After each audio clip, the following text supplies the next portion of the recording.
നമസ്കാരം.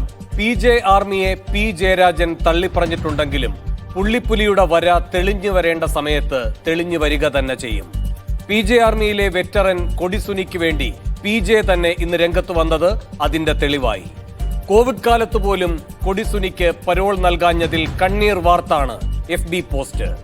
അമ്മ മനസ്സിനു വേണ്ടി അനുവദിച്ച പരോളിൽ എന്തു മഹാപരാധമാണ് എന്നും അരിയിൽ ഷുക്കൂറിന്റെ അമ്മയെ അടക്കം കരയിക്കാത്ത P ജയരാജൻ ചോദിക്കുന്നു. തീർത്തും ന്യായമായ ചോദ്യം തന്നെ. തടവറകൾ തിരുത്തൽ കേന്ദ്രങ്ങൾ കൂടിയാണെന്ന് PJ പറയുന്നു. നെഞ്ചുവേദന കാരണം അവിടെ പോകാതെ തിരുത്തലിന് കഴിയാതെ വന്നവരെയും കേരളം കണ്ടതാണ്. സുനിയുടെ കൊടി അങ്ങനെ കൂടുതൽ കൂടുതൽ ഉയരത്തിൽ പാറട്ടെ. മനുഷ്യാവകാശ കമ്മീഷനാണോ പാർട്ടി കമ്മീഷനാണോ കേരളത്തിലുള്ളത് എന്ന ചോദ്യം അപ്പോൾ ബാക്കിയാവുകയാണ്. ഈ വിഷയമാണ് സ്പെഷ്യൽ എഡിഷൻ ചർച്ച ചെയ്യുന്നത്. മനുഷ്യാവകാശ പാർട്ടി കമ്മീഷനോ?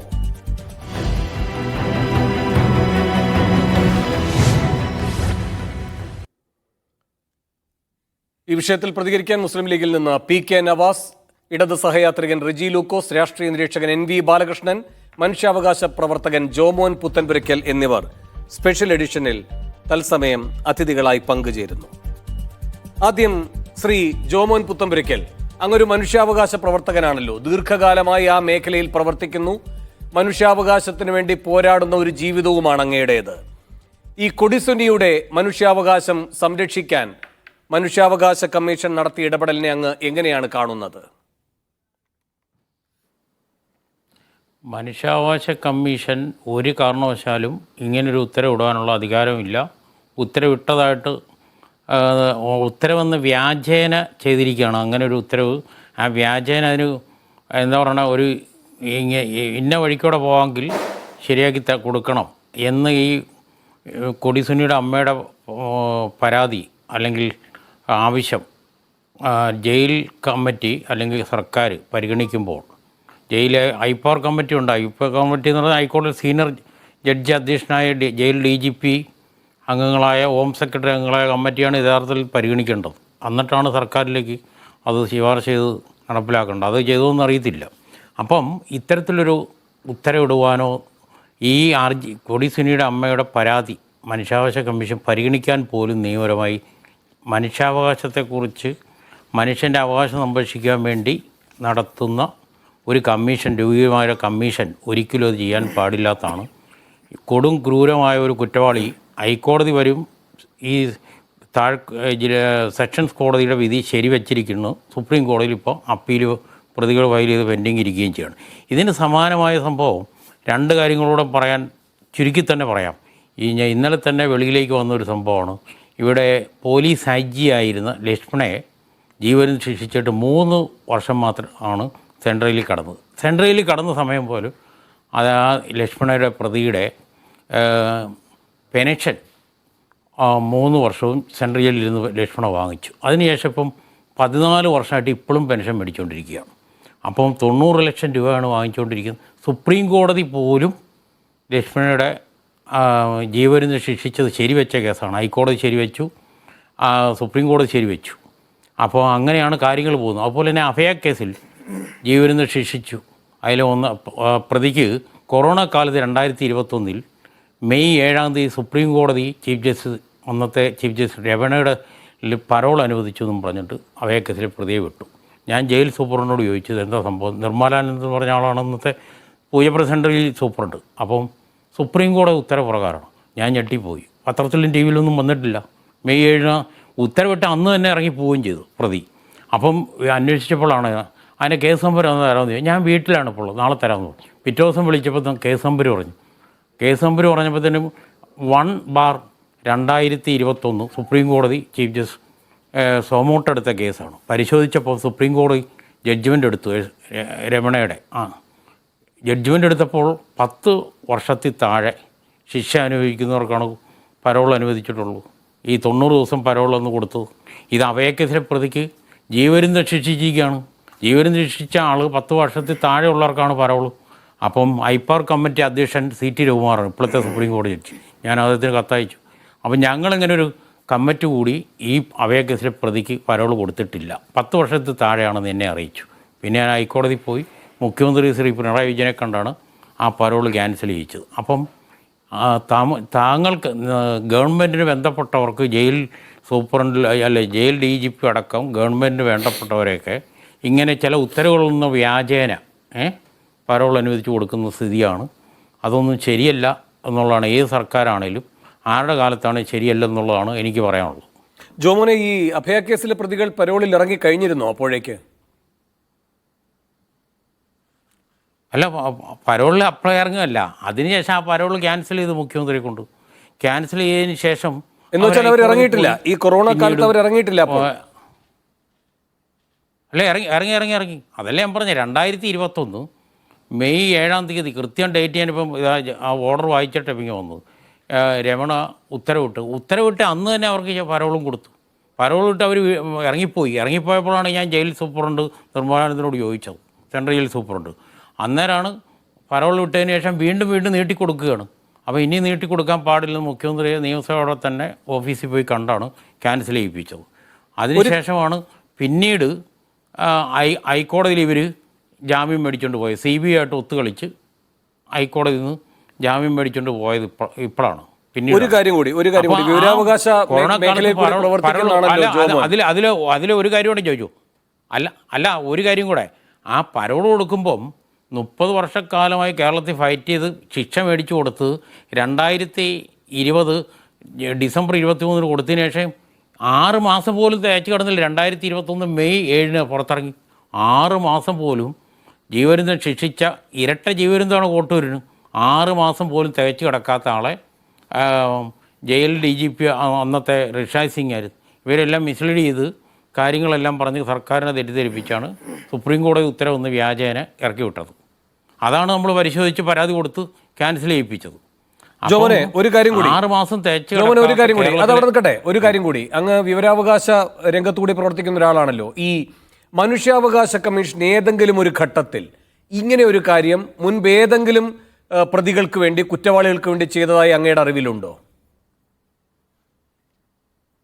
ഒരിക്കലുമില്ല. ഞാൻ ഏറ്റവും കൂടുതൽ കേസ് മനുഷ്യാവകാശം നേരത്തെ കൊടുത്തിട്ടുള്ള ആളാണ് ഈ കമ്മീഷൻ പ്രവർത്തിച്ച കാലഘട്ടത്തിൽ പോലും. ആദ്യത്തെ കേരളത്തിലെ മനുഷ്യാവകാശ കമ്മീഷൻ്റെ ജസ്റ്റിസ് ഹേമം പരീതപിള്ളയാണ് എൻ്റെ ചെയർമാൻ.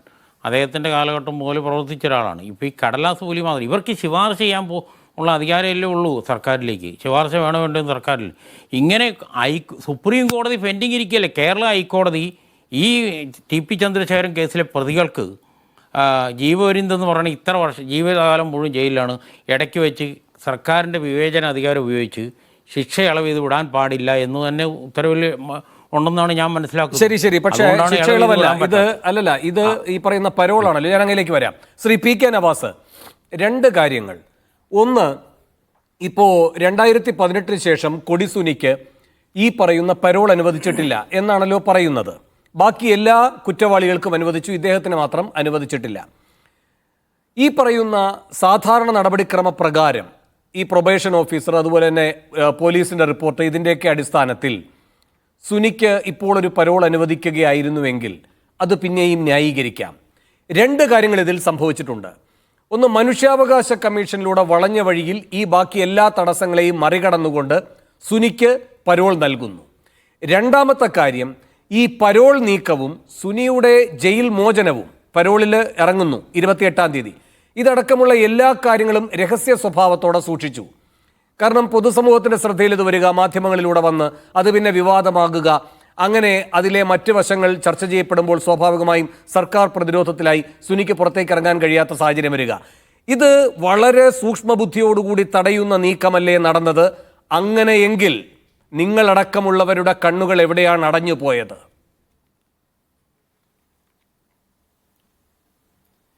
ശ്രീ വേണു, ആദ്യം ഈ TP കേസ് പ്രതികളുമായി ബന്ധപ്പെട്ട് കേരളം ആദ്യമായി ഒരു ചർച്ച നടത്തുകയല്ല. ഈ ചർച്ച ഇടയ്ക്കിടെ ഉയർന്നു വരാറുണ്ട്. കേരളത്തിൻ്റെ പ്രതികളുടെ കൂട്ടങ്ങളിൽ പ്രിവിലേജ്ഡ് പ്രിസൺസ് ആണ് TP കേസിലെ പ്രതികൾ എന്ന കാര്യം നമുക്ക് അവരുടെ ചരിത്രം നോക്കിയാൽ അറിയാം. അതിന് പ്രധാനപ്പെട്ട കാരണം പ്രതിപക്ഷം ഞങ്ങൾ കുറേ കാലമായി പറയുന്നുണ്ട്, CPMൻ്റെ ഉന്നത നേതാക്കന്മാരുടെ അറിവോട് കൂടി അവരുടെ ആശീർവാദത്തോടു കൂടി ചെയ്ത ഒരു കൊലപാതകം. ആ കൊലപാതകത്തിലെ പ്രതികളെ സംരക്ഷിക്കുകയും അവരുടെ ഇഷ്ടാനുഷ്ഠാനങ്ങളെ നടത്തിക്കൊടുക്കുകയും ചെയ്യുക എന്ന് പറയുന്നത് ഈ ഗവൺമെൻറ് ഭരിക്കുന്ന പിണറായി വിജയൻ്റെ ബാധ്യതയായി അവരുടെ കടപ്പാടായി നിലനിൽക്കുന്നുണ്ട്. നോക്കൂ, നിങ്ങൾ ഈ രാജ്യത്തിൻ്റെ 75ാമത്തെ സ്വാതന്ത്ര്യ ദിനത്തിൻ്റെ വാർഷികത്തിൻ്റെ സമയത്ത് 56 പേരുടെ ലിസ്റ്റ് ഉണ്ടാക്കി. ആ ലിസ്റ്റിൽപ്പെട്ട 56 പേരുടെ ലിസ്റ്റിൽ 4 പേർ ഈ ക്രിമിനൽ കൂട്ടത്തിലെ അംഗങ്ങളാണ്. നമ്മളൊക്കെ ചർച്ച ചെയ്താണല്ലോ. നിങ്ങൾ പറഞ്ഞതുപോലെ മാധ്യമങ്ങൾ അറിയാതെ, കേരളത്തിലെ പൊതുസമൂഹം ഒന്നും അറിയാതെ അവർ കടത്തിക്കൊണ്ടുപോകാൻ വേണ്ടി നോക്കി. ഏറ്റവും അവസാന ഘട്ടത്തിൽ അത് പുറത്തു വന്നു. ആ പുറത്തു വന്ന സമയത്ത് ഒരു അന്വേഷണം പ്രഖ്യാപിച്ചു ഗവൺമെന്റ്. എന്താ അന്വേഷിച്ചതെന്നറിയോ? 56 പേരിൽ 4 പേർ ഈ ക്രിമിനൽ സംഘത്തിലെ ആളുകളാണ്. ഈ 4 പേർ ക്രിമിനൽ സംഘത്തിലുള്ള ആളുകൾ ഇതിനകത്തുണ്ട് എന്ന് എങ്ങനെയാണ് പുറത്തറിഞ്ഞത് എന്നതിനെ കുറിച്ച് അന്വേഷിച്ചിട്ട് അത് പുറത്തു പറഞ്ഞു വന്നതിന്റെ പേരിൽ 2-3 പോലീസുകാർ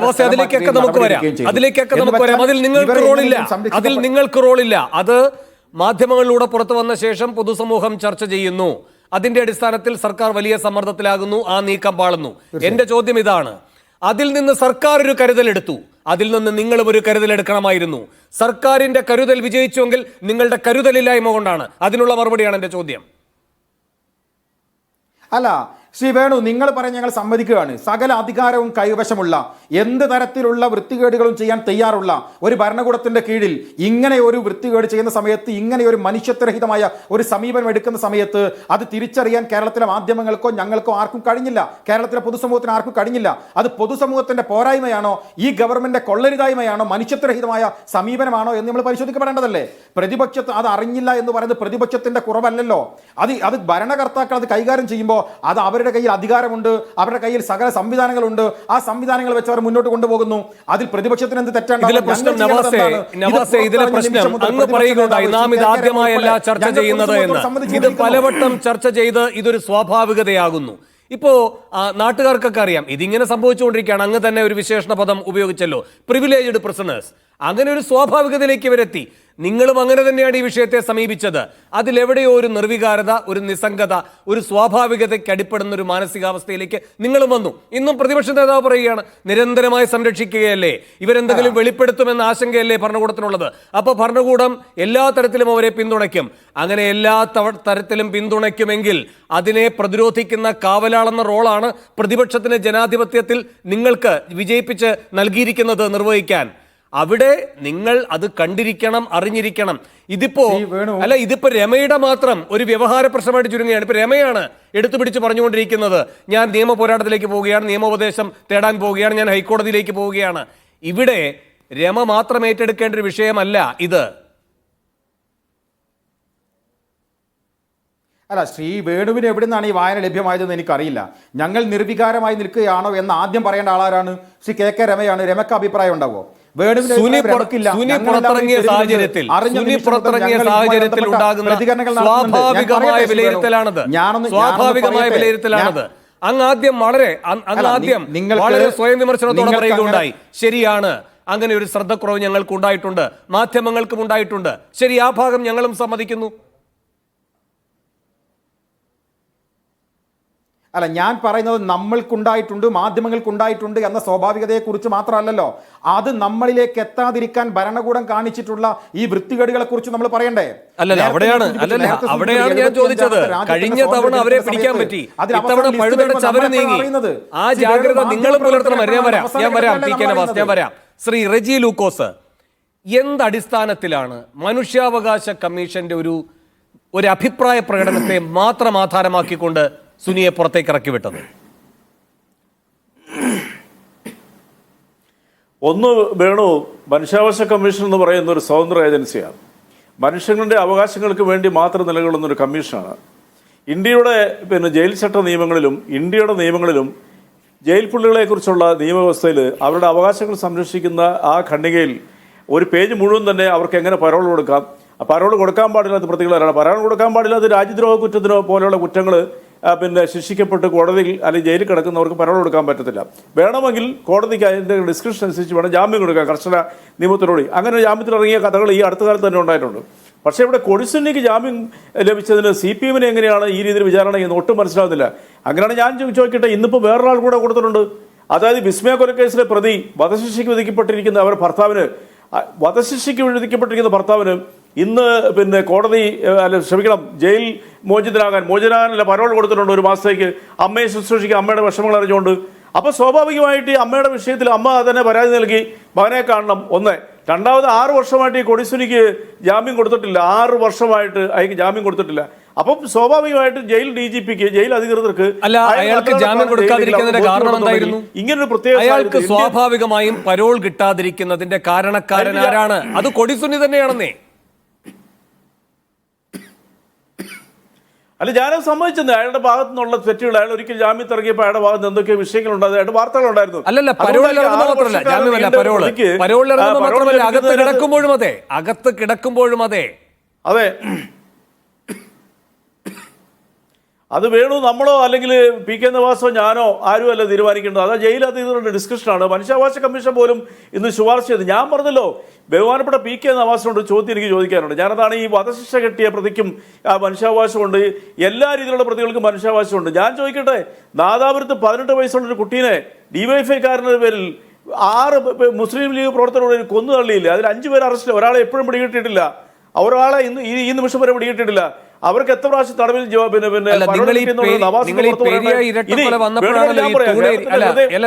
ഈ പറയുന്ന തൂണേരി കേസും അതുപോലെ തന്നെ ഈ പറയുന്ന നിഖിൽ പൈലിയെ പറ്റിയുള്ള നിങ്ങളുടെ ഈ പറയുന്ന ധീരജിന്റെ കേസും ഈ പറയുന്ന അഭിമന്യു കേസും ഇതെല്ലാം എടുത്ത് ദേശാഭിമാനി ഒരു മുഴുവൻ പേജ് മുഴുവൻ നിറച്ച് എഴുതിയത് ഈ പെരിയ കേസിന്റെ പശ്ചാത്തലത്തിലാണല്ലോ.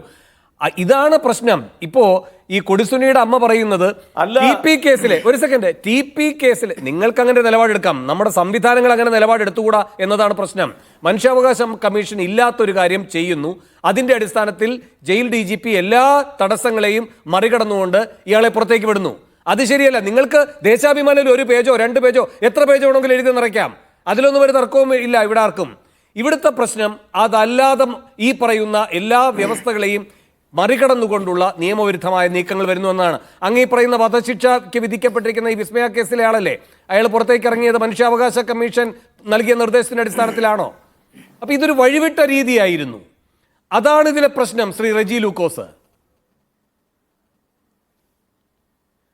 അല്ല, ബഹുമാനപ്പെട്ട വേണു, എനിക്കൊരു മിനിറ്റ് തരണം. ഞാൻ പറയാൻ തുടങ്ങിയൊരു കാര്യം തന്നെയാണ് ബഹുമാനപ്പെട്ട വേണു എന്നോട് ചോദിച്ചത്. അതായത് നിഖിൽ പൈലി ആരാ? കേരളത്തിലെ മാതൃത്വത്തെ സ്നേഹിക്കുന്ന മാതൃഹൃദയങ്ങളെ വേദനിപ്പിച്ച ഒരേ ഒരു മകനായിട്ടുള്ള ഈ പാവപ്പെട്ട ഒരു വീട്ടിലെ പയ്യന് 21ാമത്തെ വയസ്സിൽ ഇടുക്കി എഞ്ചിനീയറിംഗ് കോളേജിൽ ഒറ്റക്കുത്തിന് നെഞ്ചിലിറക്കി കൊന്ന കൊലയാളിയല്ലേ. കേരളത്തിൽ ഇതുപോലൊരു ക്രിമിനലിനെ ഇന്നുവരെ കേരളം കണ്ടിട്ടുണ്ട്, പല ക്രിമിനലിനെ നമ്മൾ കണ്ടിട്ടുണ്ട്. അയാളെ ജാമ്യത്തിലിറങ്ങി KPCC ഓഫീസിൽ ഈ മുസ്ലിം ലീഗ് സഹിതമുള്ള വേദികളിലും കല്യാണ സദസ്സിലും ഉപതെരഞ്ഞെടുപ്പിലൊക്കെ എഴുന്നള്ളിച്ചു നടന്നില്ലേ? അയാളെ ഭയത്തോടുകൂടിയല്ലേ ജനങ്ങൾ കാണുന്നത്? ഈ പറഞ്ഞ പാർട്ടിക്കും മുന്നണിക്കും ഈ കൊടിസുനിക്ക് 6 വർഷത്തിന് ശേഷം, ഞാൻ കൊടിസുനിയുടെ വ്യക്തമാവുന്നില്ല, ഒരു പരോൾ കൊടുത്തതിനെ കുറിച്ച് ഇങ്ങനെ വൺ സൈഡായിട്ട് അല്ലെങ്കിൽ സെലക്റ്റീവായിട്ട് ഈ രീതിയിലൊക്കെ ചർമ്മിത ചലനം പോലെ ചർച്ച ചെയ്യാൻ ഇവർക്ക് എന്ത് യോഗ്യതയുള്ളത്? അപ്പൊ സ്വാഭാവികമായിട്ട് ചോദിക്കത്തില്ലേ, ഒരു വൺ സൈഡ് മാത്രം തെറ്റുകൾ കാണുമ്പം മറു സൈഡ് അതിലും വലിയ ക്രൂര കൊലപാതകങ്ങൾക്ക് സാമൂഹ്യ വിരുദ്ധർക്കും തോളെ കയറ്റുന്നത്.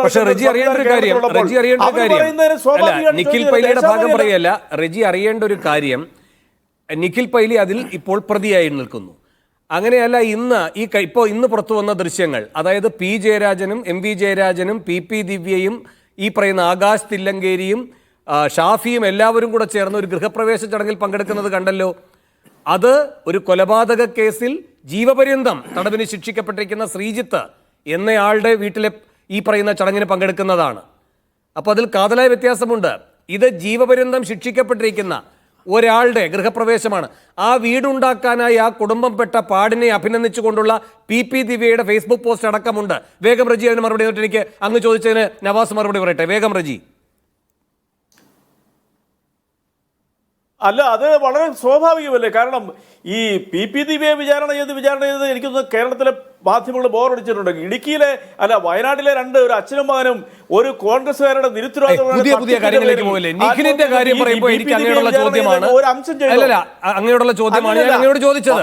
നിഖിൽ പൈലിയുടെ കാര്യത്തിൽ വരുമ്പോൾ അയാൾ പ്രതിയാണ്. ഇവിടെ ജീവപര്യന്തം ശിക്ഷിക്കപ്പെട്ടിരിക്കുന്ന ആളിന്റെ വീടിന്റെ ഗൃഹപ്രവേശ ചടങ്ങിൽ പങ്കെടുക്കുക, അയാൾ അതിനുവേണ്ടി എത്രമാത്രം കഷ്ടപ്പെട്ടിരിക്കുന്നു എന്ന് വലിയ ദുഃഖഭാരത്തോടെ PP ദിവ്യ പറയുക, ഇതൊക്കെ കാണുന്നില്ലേ? സ്വാഭാവികമായ ചോദ്യം വളരെ ന്യായമാണ്. അതിനുള്ള മറുപടിയിലേക്കാണ് വരുന്നത്.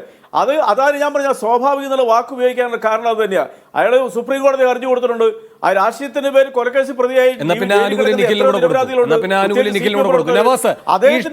ഷിബിന്റെ കാര്യത്തിലടക്കമുള്ള ചോദ്യം. ഒരു സെക്കൻഡ് റജി, വേഗം മറുപടി. എനിക്ക് എന്നിട്ട് ശ്രീ NV-യിലേക്ക് പോകണം. ശ്രീ വേണു, എനിക്കൊരു 2 മിനിറ്റ് സമയം അധികം തരണം. ഒന്ന്, ഇപ്പോൾ റെജി ലൂക്കോസ് വളരെ നിഷ്കളങ്കമായി മലയാളിയോട് ചോദിക്കുകയാണ്, ഏതൊരു പ്രതിക്കു ലഭിക്കുന്ന ഒരു അവകാശമല്ലേ TP വധക്കേസിലെ ഈ കൊടിസുനിക്ക് കിട്ടിയിട്ടുള്ളൂ, അതിനെന്തിനാണ് നിങ്ങൾ ഇങ്ങനെ പ്രശ്നം ഉണ്ടാക്കുന്നതെന്നാണ്. അങ്ങനെയാണോ? അത് തെറ്റിദ്ധരിപ്പിക്കുന്ന ഒരു വാചകമല്ലേ? രാജ്യത്ത് ശിക്ഷിക്കപ്പെട്ട പ്രതികൾക്ക് പരോൾ നൽകുന്നതുമായി ബന്ധപ്പെട്ട് എന്താണ് നിയമത്തിൽ പറയുന്നത്? അത് കേരള പ്രിസൺ റൂളിലെ സെക്ഷൻ 78 ആ 78-നകത്ത് എന്താ പറയുന്നത്? 3 സബ്സെക്ഷനുകളായി പറയുന്നു. ഒന്നാമത് വെൽ ബിഹേവ്ഡ് ആയ പ്രതികൾക്ക് മാത്രമാണ് അത് കൊടുക്കേണ്ടതുള്ളൂ. TP കേസിലെ പ്രതി കൊടിസുനി വെൽ ബിഹേവ്ഡ് ആണോ? ആണെങ്കിൽ ഞാൻ പറയാം, 12 കേസുകൾ അദ്ദേഹത്തിന്റെ പേരിൽ ഇപ്പോൾ ഉണ്ട്. പ്രൊഡക്ഷൻ വാറണ്ട് നിലവിലുണ്ട്. പോലീസിന് ജയിലിനകത്ത് വെച്ച് പോലീസ് ഉദ്യോഗസ്ഥന്മാരെ തല്ലിയ പേരിൽ അദ്ദേഹത്തിന്റെ പേരിൽ കേസുണ്ട്. ജയിലിനകത്ത് വെച്ച് സ്വർണ്ണം പൊട്ടിക്കലിന് നേതൃത്വം കൊടുത്തതിന്റെ പേരിൽ അദ്ദേഹത്തിന്റെ പേരിൽ കേസുണ്ട്. ജയിലിനകത്ത് വെച്ചുകൊണ്ട് ഗുണ്ടാ തലവന്റെ പണിയെടുത്തതിന്റെ പേരിൽ അദ്ദേഹത്തിന്റെ പേരിൽ കേസുണ്ട്. ജയിലിനകത്ത് നിന്ന് പുറത്തേക്ക് സ്വസ്ഥമായി ജീവിക്കുന്ന ആളുകളെ ഫോണിൽ വെച്ച് ഭീഷണിപ്പെടുത്തിയതിന്റെ പേരിൽ അദ്ദേഹത്തിന്റെ പേരിൽ കേസുണ്ട്. അദ്ദേഹത്തിന്റെ നല്ല നടപ്പ് ആയതിന്റെ പേരിലാണല്ലോ വിയ്യൂരിൽ നിന്ന് വിയ്യൂർ സബ് ജയിലിലേക്കും അവിടുന്ന് പിന്നെ തവനൂർ ജയിലിലേക്കും അദ്ദേഹത്തെ മാറ്റിയത്. 2023 നവംബറിൽ തവനൂർ ജയിലിലേക്ക് അദ്ദേഹത്തെ മാറ്റിയത് എന്തിന്റെ പേരിലാണ്? വെൽ ബിഹേവ്ഡ് അല്ല. അപ്പൊ രാജ്യത്ത് അങ്ങനെ നിയമം ഇല്ല. അങ്ങനെ നിയമപരമായി അദ്ദേഹത്തിന് പരോൾ കൊടുക്കാൻ പാടില്ല. ഏത് നിയമത്തിന്റെ അടിസ്ഥാനത്തിലാണ് റെജി ലൂക്കോസ് ഇത് പറയുന്നത്? ഇനി പറയുന്നത് മാതൃത്വത്തിന്റെ മകനോടുള്ള അദ്ദേഹം അമ്മയുടെ സ്നേഹത്തെക്കുറിച്ചാണ്. ഞാൻ അതിന് അംഗീകരിക്കുന്നു. ആ മകൻ ചെയ്ത കുറ്റത്തിന്റെ പേരിൽ അമ്മ വേദനിക്കേണ്ടതില്ല എന്ന രാജ്യത്തിന്റെ നിയമം വളരെ വിശാലമല്ലേ? ആ അമ്മക്ക് മകനെ കാണാൻ രാജ്യത്ത് നിയമമുണ്ടല്ലോ. അതേ പ്രിസൺ ആക്ടിനകത്ത് സെക്ഷൻ 79 അതിനകത്ത് പറയുന്നുണ്ട്, ഇത്തരത്തിൽ പരോൾ കൊടുക്കാൻ പാകപ്പെടാത്ത, അതിന് വെൽ ബിഹേവ്ഡ് അല്ലാത്ത ഒരു പ്രതിക്ക് ഇത്തരത്തിലൊരു സാഹചര്യം ഉണ്ടായാൽ, അദ്ദേഹത്തിന് അമ്മയ്ക്ക് അസുഖമുണ്ടോ, അമ്മയ്ക്ക് കുടുംബത്തിൽ മരണമുണ്ടോ,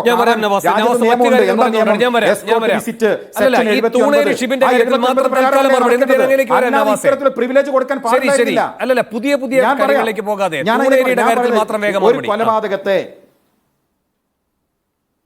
അല്ല, തൂണേരി എന്ന് മാത്രമല്ല, ശുക്കൂർ വധക്കേസ് എന്ന് മാത്രമല്ല, ഏത് കൊലക്കേസായാലും ഒന്നിനെ മറ്റൊന്നും തൂണേരി വധക്കേസായാലും ശരി, ഏത് കൊലപാതകമായാലും റെജി ലൂക്കോസ്, ഏത്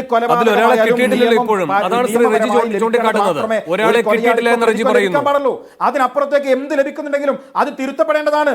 ഭരണം നിങ്ങളുടെ കയ്യിലുണ്ട്, അധികാരം നിങ്ങളുടെ കയ്യിലുണ്ട്, നിങ്ങളാണ് ഭരിക്കുന്നത്. നിങ്ങൾ അന്വേഷിച്ച് ആവശ്യമായ ശിക്ഷ നൽകണം, പിടിക്കപ്പെടണം. ഒരു പ്രതിയും രക്ഷപ്പെട കുറ്റവാളികളാണോ രക്ഷപ്പെടുന്ന അഭിപ്രായം ഞങ്ങൾക്കില്ല. ശരി, അവിടേക്കാണ്. നിങ്ങൾ പറയുകയാണല്ലോ ഈ സർക്കാരല്ലേ ഭരിക്കുന്നത്. ഒരു സെക്കൻഡ് നവാസെ, ഈ സർക്കാരല്ലേ ഭരിക്കുന്നത്, ഈ സർക്കാരിന്റെ സംവിധാനങ്ങൾ വെച്ചുകൊണ്ട് ശിക്ഷിച്ചുകൂടെ, പ്രതിയെ പിടിച്ചുകൂടെ, ഇതൊക്കെ നിങ്ങൾ ചോദിക്കുന്നുണ്ട്. ഇന്നിപ്പോ നമ്മൾ ഈ ചർച്ചയ്ക്ക് ഈ വിഷയം എടുക്കുന്നതിന്റെ ഒരു പ്രധാന ഘടകം എന്ന് പറയുന്നത് P ജയരാജന്റെ പോസ്റ്റാണല്ലോ, ഫേസ്ബുക്ക് പോസ്റ്റ്. അതിൽ P ജയരാജൻ മനോഹരമായി പറയുന്ന ഒരു കാര്യമുണ്ട്, അങ്ങ് ആ ഭാഗവും വായിച്ചിട്ടുണ്ടാകുമല്ലോ. അതായത് ഇദ്ദേഹം ഉൾപ്പെടെ ജയിലുപദേശക സമിതിയിലുള്ളപ്പോൾ രാഷ്ട്രീയവും കൊടിനിറവും നോക്കാതെ ഇത്തരം തീരുമാനങ്ങൾ എടുത്തിട്ടുണ്ട് എന്ന്, അതിന്റെ ആനുകൂല്യം പറ്റിയിട്ടിരിക്കുന്ന വിഭാഗമാണ് നിങ്ങൾ. എന്ന് വെച്ചാൽ ലീഗ് എന്നല്ല പറഞ്ഞത്, മറ്റെല്ലാ രാഷ്ട്രീയ കക്ഷികളും എന്നാണ് P ജയ പറയുന്നത്. ഞാൻ പറയാം. ഈ P ജയരാജൻ, ശ്രീ വേണു, ഞാൻ കൂട്ടിച്ചേർക്കട്ടെ, ഈ P ജയരാജനാണല്ലോ ഇപ്പോൾ ജയിൽ ചുമതലയുള്ള ജയിലിന്റെ അതിന്റെ കമ്മിറ്റിയുടെ ചെയർമാനായി നിൽക്കുന്നത്.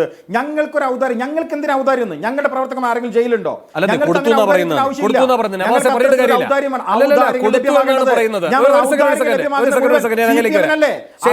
ജയരാജനെ പോലത്തെ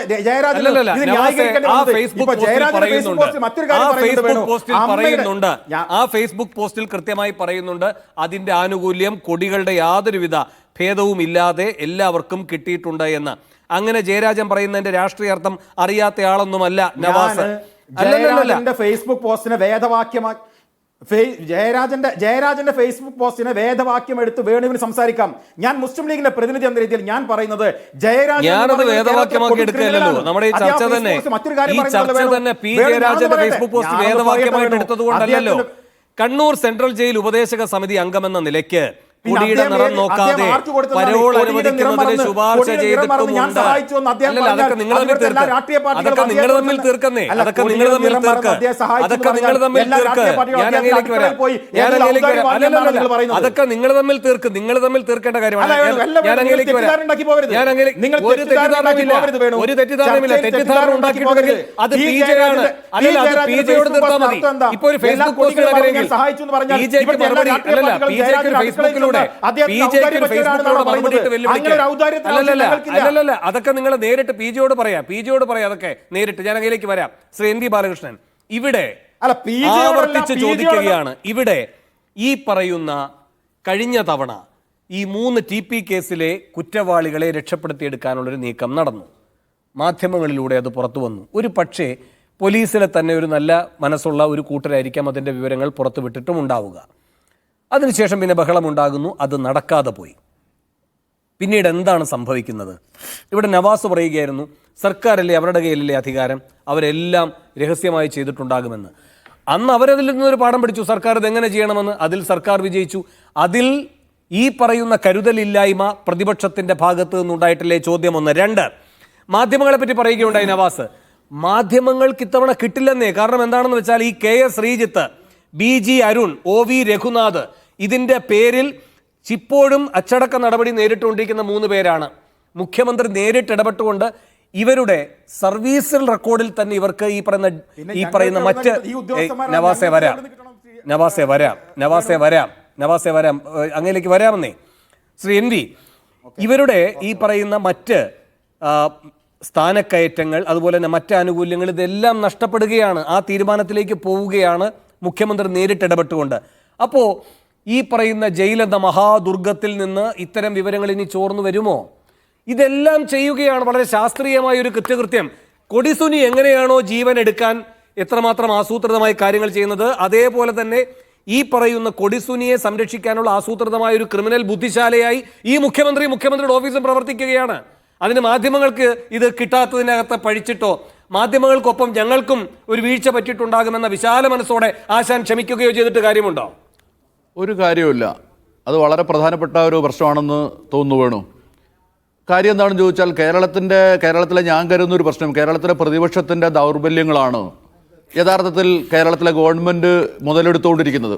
ഒരു ഉദാഹരണം പറഞ്ഞാൽ, ഇപ്പോൾ ഇന്നലെ ഈ കൊടിസുനി പുറത്തിറങ്ങിയിട്ട് ഏതാണ്ട് 48 മണിക്കൂറിലധികം കഴിഞ്ഞു. ഇപ്പോൾ ഈ 48 മണിക്കൂർ കഴിഞ്ഞിട്ടും ഈ നടപടിയെ ചോദ്യം ചെയ്തുകൊണ്ട് KK രമ ഒരുപക്ഷെ ജയിലിൽ അതിനാവശ്യമായിട്ടുള്ള വക്കീലുമാരെയോ കാണുന്നുണ്ടാകുമെന്നല്ലാതെ കേരളത്തിലെ പ്രതിപക്ഷം ഒന്നിച്ച് ഇത്തരം ഒരു പ്രശ്നം ഏറ്റെടുത്ത് ഇത് അങ്ങേയറ്റം നിയമവിരുദ്ധമായ ഒരു പ്രവൃത്തിയാണ് ചെയ്തുകൂടാത്തതാണ്, കേരളം പോലൊരു സംസ്ഥാനത്ത് സംഭവിച്ചുകൂടാത്തതാണ് എന്ന നിലയിൽ ഒറ്റക്കെട്ടായുള്ള ഒരു പ്രവർത്തനം അവർ സംഘടിപ്പിക്കുന്നതിൻ്റെ ലക്ഷണങ്ങൾ ഒന്നും കാണാനില്ല എന്നത് വസ്തുതയാണ്.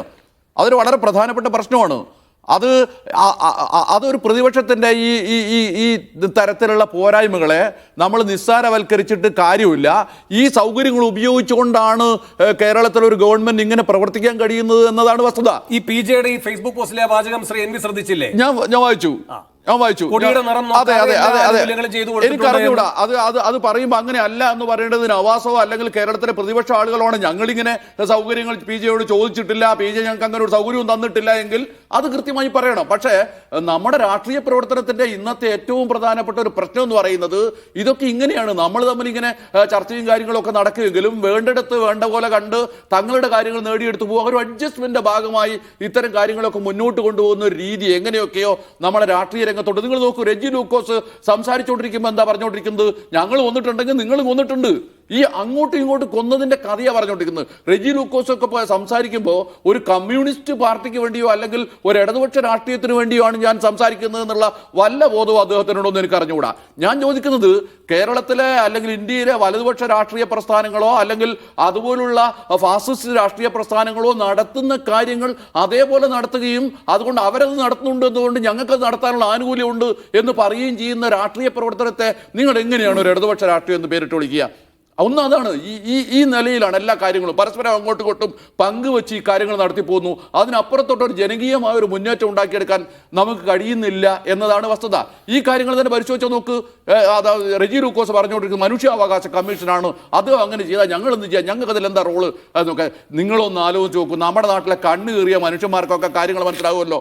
ഈ കൊടിസുനിയുടെ അമ്മയ്ക്ക് അറിയാവോ മനുഷ്യാവകാശ കമ്മീഷൻ എന്ന് പറയുന്ന ഒരു സംവിധാനം നാട്ടിലുണ്ട്? അവരൊരു പക്ഷേ ഇക്കാര്യത്തിൽ അറിയാവോ? ഇതൊക്കെ CPM നടത്തിക്കൊണ്ടിരിക്കുന്ന ആസൂത്രിതമായ ഒരു ഇടപെടലിന്റെ ഭാഗമാണെന്ന് ആർക്കാണ് അറിയാത്തത്? ഇന്ന് മാത്രമല്ല, മാധ്യമങ്ങളോട് സംസാരിച്ചു ഈ അമ്മയും സഹോദരിയും വന്നിട്ട്. അതെ, ഭയങ്കരമായ അനാരോഗ്യമാണ്, ശ്വാസ തടസ്സമുണ്ട്, മകനെ കാണണമെന്നൊക്കെയാണ് പറയുന്നത്. ഇതൊക്കെ എന്തൊരു തട്ടിപ്പാണ്. ഒന്നാമത് നല്ല ആരോഗ്യവതിയായി അവരിയ്ക്കട്ടെ. പിന്നെ ഇനി ആ ഘട്ടത്തിൽ ഈ പറയുന്ന അങ്ങ് പറഞ്ഞതുപോലെ പാർട്ടി ഇറക്കിയിരിക്കുന്നതാണ് ഇതെല്ലാം എന്നുള്ളതിനകത്ത് ഒരു തർക്കവും വേണ്ട. ഇനി ഈ പറയുന്ന മകനും അമ്മയും കൂടെ എങ്ങനെയാണ്? അമ്മ കണ്ണൂരിലും മകൻ വയനാട്ടിൽ വരുന്ന തൃക്കണ്ണുകൊണ്ട് കാണുന്നു അല്ലെ? എങ്ങനെയാണ് ഈ കൂടിക്കാഴ്ച? അതാണ് ഞാൻ പറയാൻ പോയത്. ഞാൻ എർജി ലൂക്കോസ് ഒന്ന് അന്വേഷിച്ച് നോക്കേണ്ടത്. 48 മണിക്കൂറിലധികമായല്ലോ ഈ കൊടിസുനി പുറത്തിറങ്ങിയിട്ട്. ഒരു ദിവസം അദ്ദേഹം വീട്ടിൽ പോയിട്ടുണ്ടെന്ന് പറയാൻ പറ്റും. ഇനിയിപ്പോൾ ഈ 30 ദിവസം പരോൾ അദ്ദേഹം പുറത്തിരുന്നാൽ ഒരു ദിവസമെങ്കിലും അദ്ദേഹത്തിന്റെ അമ്മയെ പോയി നോക്കും എന്ന് നിങ്ങൾ കരുതുന്നുണ്ട്? പിന്നെ മനുഷ്യാവകാശ കമ്മീഷനോട് പറഞ്ഞിരിക്കുന്ന വിചിത്രമായ ഒരു വാദം കേട്ടോണം ഈ അമ്മ പറഞ്ഞിരിക്കുന്നത്. അവൻ പുറത്തിറങ്ങിയാൽ മര്യാദക്കാരനായിട്ടിരിക്കും. ഇനി അഥവാ അവൻ എന്തെങ്കിലും കുഴപ്പം ചെയ്താൽ അതിന്റെ മുഴുവൻ ഉത്തരവാദിത്വം ഞാൻ ഏറ്റെടുക്കും. ഇതെന്ത് വാദമാണ്? ഇതൊക്കെ എന്ത് വെള്ളരിക്കപ്പെടണമാണോ? ഇത് ഞാൻ ഏറ്റെടുക്കുമെന്ന് ഒരമ്മ വന്ന് പറഞ്ഞാൽ ഉടനെ അതിന്റെ അടിസ്ഥാനത്തിൽ ജയിൽ DGP പറയണോ അമ്മ ഏറ്റെടുത്തിട്ടുണ്ടല്ലോ എന്നാ പിന്നെ മകനെ അങ്ങ് തുറന്നു വിടാമെന്ന്? ഈ ജയിൽ DGPക്ക് നാണമുണ്ടോ ശ്രീ NV? ഈ പറയുന്ന അദ്ദേഹത്തിന്റെ സഹപ്രവർത്തകരെ ഇടിച്ചിട്ട് അവിടെ നിന്ന് ഈ പറയുന്ന വിയൂരിൽ നിന്ന് തവനൂരിലെ ജയിലിലേക്ക് മാറ്റേണ്ടി വരുന്ന ഒരാൾ അല്ലേ? ആണല്ലോ ഇയാൾ. ഈ പറയുന്ന കൊടിസുനിക്ക് പാദസേവ ചെയ്യുന്ന ഒരു ജയിൽ DGP ആയിട്ട് ഇദ്ദേഹം ഇങ്ങനെ ഇരിക്കുകയാണ്. ഇപ്പൊ K സുധാകരനും VD സതീശനും ഒക്കെ അവരുടെ കുട്ടികളുടെ ദേഹം നൊന്തപ്പോൾ പറഞ്ഞൊരു കാര്യമുണ്ട്. അത് നല്ല ആർജവത്തോടെയുള്ള ഒരു പറച്ചിലായിട്ടാണ് നമ്മൾ ആ ഘട്ടത്തിലൊക്കെ കേട്ടത്. ഈ ഉദ്യോഗസ്ഥർ മനസ്സിലാക്കിക്കോണം എല്ലാ കാലവും പിണറായി ഇവിടെ ഭരിക്കില്ല എന്ന്. ഇപ്പൊ ഈ സുനിയെ ഇങ്ങനെ തുറന്നു വിട്ടിട്ടുണ്ടല്ലോ. അങ്ങനെ എന്തെങ്കിലും ഒരു പ്രതികരണം ഈ ജയിൽ DGPക്കെതിരെ ഇവർ ആരെങ്കിലും ചെയ്തിട്ടുണ്ടോ? നിങ്ങളുടെ ഔദ്യോഗിക വാഹനത്തിൽ നിങ്ങളുടെ ഔദ്യോഗിക വസതിയിൽ നിന്ന് നിങ്ങളുടെ ഈ ജയിൽ DGP ഇരിക്കുന്ന ആസ്ഥാന മന്ദിരത്തിലേക്ക് ഈ തൊഴിലെടുക്കാൻ പോകില്ല, നിങ്ങൾ തടയപ്പെടും എന്നൊരു വെല്ലുവിളി എവിടെ നിന്നെങ്കിലും ഉയർന്നോ? ഒരു ഭാഗത്തുനിന്നും അത്തരത്തിലുള്ള ഒരു പ്രശ്നം ഉണ്ടാവുന്നില്ല. ഇതിപ്പോൾ നമ്മളെ നാട്ടിലെ നമ്മൾ സാറിന് നാട്ടിൽ പറയാറില്ലേ, അരിയാഹാരം കഴിക്കുന്നവർക്കൊക്കെ അറിയാമല്ലോ. ഇത് ജയിൽ DGP, അതുപോലെ തന്നെ കേരളത്തിൻ്റെ മുഖ്യമന്ത്രി, അതുപോലെ മനുഷ്യാവകാശ കമ്മീഷൻ, ഇതുപോലുള്ള ആളുകളൊക്കെ ആസൂത്രിതമായി നടത്തിയിട്ടുള്ള, ഇയാളെ പുറത്തു കൊണ്ടുവരുന്നതിന് ആസൂത്രിതമായി നടത്തിയിട്ടുള്ള ഒരു ഗൂഢാലോചനയുടെ ഭാഗമായി സംഭവിക്കുന്നതാണ്. ഈ കാര്യങ്ങളൊക്കെ ഇങ്ങനെ നടക്കാമെന്ന് കരുതി അതിനെ പ്രതിരോധിക്കാൻ കഴിയാവുന്ന രൂപത്തിലുള്ള ഒരു ഇടപെടൽ നമ്മുടെ കേരളത്തിലെ പ്രതിപക്ഷ രാഷ്ട്രീയ പ്രസ്ഥാനങ്ങളിൽ നിന്നോ അതുപോലുള്ള മേഖലകളിൽ നിന്നോ ഉണ്ടാവുന്നില്ല എന്നുള്ള വസ്തുതയാണ്. എനിക്കറിയാവുന്ന ഒരു കാര്യം ഞാൻ പറയാം. KK രമയെ പോലുള്ള ഒരു ഈ നിലയിൽ വേദനിക്കുന്ന ഒരു സ്ത്രീ അവരനുഭവിച്ചുകൊണ്ടിരിക്കുന്ന അവരിതിൻ്റെ പുറകെ ഓടി നടക്കുകയും അവർ ഒരുപക്ഷെ കുറച്ച് ആ അഭിഭാഷകരൊക്കെ സഹായിക്കുകയും ചെയ്യുന്നുണ്ട് ഉള്ളതിനപ്പുറത്തോട്ട് ഈ കാര്യത്തിന് ഈ TP വധക്കേസുമായിട്ട് ബന്ധപ്പെട്ട പ്രശ്നങ്ങളിൽ പോലും മുന്നോട്ട് പോകാൻ കഴിഞ്ഞിട്ടുള്ള കേരളത്തിൻ്റെ ഒരു അനുഭവമാണ്. നമ്മൾ അവിടെ വെച്ച് ചർച്ച നടത്തണം. നമ്മളിങ്ങനെ രാഷ്ട്രീയമായി വെല്ലുവിളി നടത്തുകൊണ്ട് കാര്യമില്ല. മാത്രമല്ല ഇപ്പൊ ഈ ഹൈക്കോടതി ഇരട്ട ജീവപര്യന്തം കൊടുത്തില്ലായിരുന്നു എങ്കിൽ എന്താകുമായിരുന്നു? അതെ, അവര് വളരെ ഈസി ആയിട്ട് പുറത്തുകൂടി നടക്കുമായിരുന്നു. മാത്രവുമല്ല ശ്രീ NV, ഈ പറയുന്ന KK രമയ്ക്ക് നിയമസഭയിൽ എത്ര പരോൾ അനുവദിച്ചിട്ടുണ്ട് ഓരോരോ ഘട്ടങ്ങളിൽ ഈ TP കേസ് പ്രതികൾക്ക് എന്ന് ആവർത്തിച്ചുള്ള ചോദ്യത്തിന് കേരളത്തിന്റെ മറുപടി പറഞ്ഞിട്ടില്ല. മറുപടി പറഞ്ഞേ പറ്റൂ, മറുപടി പറയിച്ചേ പോകൂ എന്ന് പറയാവുന്ന രൂപത്തിലുള്ള ഇടപെടൽ പ്രതിപക്ഷത്തിന്റെ ഭാഗത്തുനിന്ന് ഉണ്ടാവുന്നില്ല എന്നത് വസ്തുതയാണ്. ശരി, പക്ഷെ ഒരു കാര്യം മനസ്സിലാക്കിക്കോളൂ, PJ ഇങ്ങനെ ഈ ഫേസ്ബുക്ക് പോസ്റ്റിൽ മറ്റുള്ളവർക്കെല്ലാം ഈ ഉപദേശക സമിതി അംഗമായി നിന്ന് വലിയ സേവനങ്ങൾ ചെയ്തു എന്ന് പറയുമ്പോൾ ജനങ്ങൾ അങ്ങേ സേവനം നല്ലവണ്ണം അങ്ങയുടെ സേവനം മനസ്സിലാക്കിക്കൊണ്ട് തന്നെ ഈ തിരിച്ച് സേവനം ചെയ്തിട്ടുണ്ട്. അത് അങ്ങേക്കായാലും അങ്ങയുടെ സഹോദരിക്കായാലും വടകരയിൽ തുടർച്ചയായി ഏൽക്കേണ്ടി വന്ന തോൽവിയാണ്. ഖാദി പ്രചാരണത്തിലേക്ക് അങ്ങയെ കൊണ്ടുപോയത് ഈ പറയുന്ന വലിയ മഹാമനുഷ്യ പ്രതിരോധമാണ്. ഈ ജോമോൻ പുത്തൻപുരയ്ക്കൽ അങ്ങ് പിണറായിയെ ഒരു നല്ല കാര്യത്തെപ്പറ്റി സൂചിപ്പിച്ചുകൊണ്ട് ഉദ്ധരിക്കുകയുണ്ടായി. ഈ പറയുന്ന അഭയ കേസിലെ പ്രതികളുടെ നിയമവിരുദ്ധമായ പരോള് അത് അങ്ങ് പോയി മുഖ്യമന്ത്രിയെ കണ്ടപ്പോൾ അദ്ദേഹം ഇടപെട്ട് അത് പരിഹരിക്കുകയുണ്ടായി എന്ന്. ഇപ്പോൾ രമ ഇങ്ങനെ പോയി കണ്ട് യാചിക്കുകയാണെങ്കിലാണോ കൊടിസുനിയെ പിടിച്ചകത്തിടുക? അല്ലെങ്കിൽ ഇത്തരം നിയമവിരുദ്ധമായ നീക്കങ്ങളൊക്കെ അദ്ദേഹം ഇടപെട്ട് തടയുക? അങ്ങനെ ഒരു യാചനാലയമായി ഈ പറയുന്ന ഒറ്റ സെക്കൻഡ് മുഖ്യമന്ത്രിയുടെ ഓഫീസ് മാറണമെങ്കിൽ അത് ആ ഓഫീസ് അത് കയ്യിൽ വെച്ചാൽ മതി. അതുകൊണ്ടാണ് രമ പറഞ്ഞിരിക്കുന്നത് നിയമ പോരാട്ടത്തിന് പോകുമെന്ന്. മാത്രവുമല്ല ശ്രീ ജോമോൻ പുത്തമ്പരയ്ക്കൽ, ഈ നിയമസഭാ അംഗമെന്ന നിലയിൽ രമയ്ക്കൊരു അവകാശമുണ്ടല്ലോ. ആ രമയുടെ അവകാശത്തെ ആരാണ് നിഷേധിച്ചിരിക്കുന്നത്? മുഖ്യമന്ത്രി എന്ന നിലയിൽ ഉത്തരം പറയേണ്ട കാര്യങ്ങൾക്കൊന്നും ഉത്തരം പറയാതിരിക്കുന്നു. ഇനി ഈ 1132 പേരുടെയോ മറ്റോ ഒരു ലിസ്റ്റിനകത്ത് ഈ 3 എണ്ണത്തിനെയും കൂടെ പെടുത്തിയുള്ളൊരു കളി നടന്നിരുന്നല്ലോ. ആ കാര്യം മാധ്യമങ്ങളിലൂടെ പുറത്തു വന്ന് അത് വലിയ പ്രതിരോധത്തിലായി സർക്കാർ. നിയമസഭ കൂടുന്ന സമയമാണ്. ആ ഘട്ടത്തിൽ ഇങ്ങനൊരു നടപടിയേ ഉണ്ടായിട്ടില്ല എന്ന് പറഞ്ഞത് മുഖ്യമന്ത്രിയല്ല, സ്പീക്കറാണ്. അങ്ങ് എവിടെയെങ്കിലും കേട്ടിട്ടുണ്ടോ അത്? അതുമായി ബന്ധപ്പെട്ട് പിന്നെ ഒരു സബ്മിഷൻ പ്രതിപക്ഷം കൊണ്ടുവരാൻ പോയപ്പോൾ പെട്ടെന്ന്, അപ്പോഴും പിണറായി ഇല്ല, അദ്ദേഹം അദൃശ്യനാണ്, MP രാജേഷാണ് കയറി വന്ന് ആദ്യം തന്നെ കാര്യങ്ങൾ പറയുന്നത്. ഇങ്ങനെ മാധ്യമ വാർത്തകളിലൂടെ കണ്ടിട്ടുണ്ട്, പക്ഷേ അങ്ങനെ ഒരു നീക്കം ഉണ്ടായിട്ടില്ല എന്ന്. അപ്പോൾ നിയമസഭ, സ്പീക്കർ, ആഭ്യന്തരമന്ത്രി പദം, നിയമസഭാ അംഗത്വം, ഇതിനെയൊക്കെ കാറ്റിൽ പറത്തി കഴിഞ്ഞിരിക്കുകയാണ് ഈ കാര്യത്തിന് വേണ്ടി. അപ്പോഴാണോ ഈ മനുഷ്യാവകാശ കമ്മീഷന്റെ ഇടപെടലാണ് ഏറ്റവും വലിയ അപരാധം എന്ന് നാം തൊണ്ട തൊടാതെ വിഴുങ്ങേണ്ടത്? ജോമോൻ പുത്തമ്പരയ്ക്കൽ,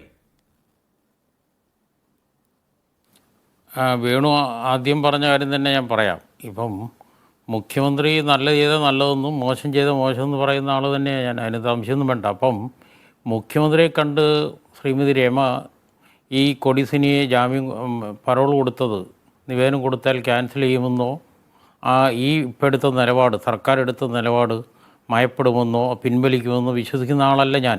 മറിച്ച് അത് രാഷ്ട്രീയപരമായി കാരണങ്ങളാണ്, എന്താണെന്നുള്ളത് അറിയാമല്ലോ. അത് വേറെ കാര്യം. എനിക്കിവിടെ പറയാനുള്ള മനുഷ്യാവകാശ കമ്മീഷൻ്റെ ഒരു ശുപാർശയുടെ പേര് പറഞ്ഞ് സർക്കാരിനെ നേരിട്ട് പഴിചാരായിരിക്കാൻ മാധ്യമങ്ങൾ നിങ്ങൾ പഴിചാരായിരിക്കാൻ വേണ്ടി ഒരു കാരണം അവരെ ഒരു കരുവാക്കി എന്നുള്ളതാണ്. അപ്പോൾ ഈ മനുഷ്യാവകാശ കമ്മീഷനിൽ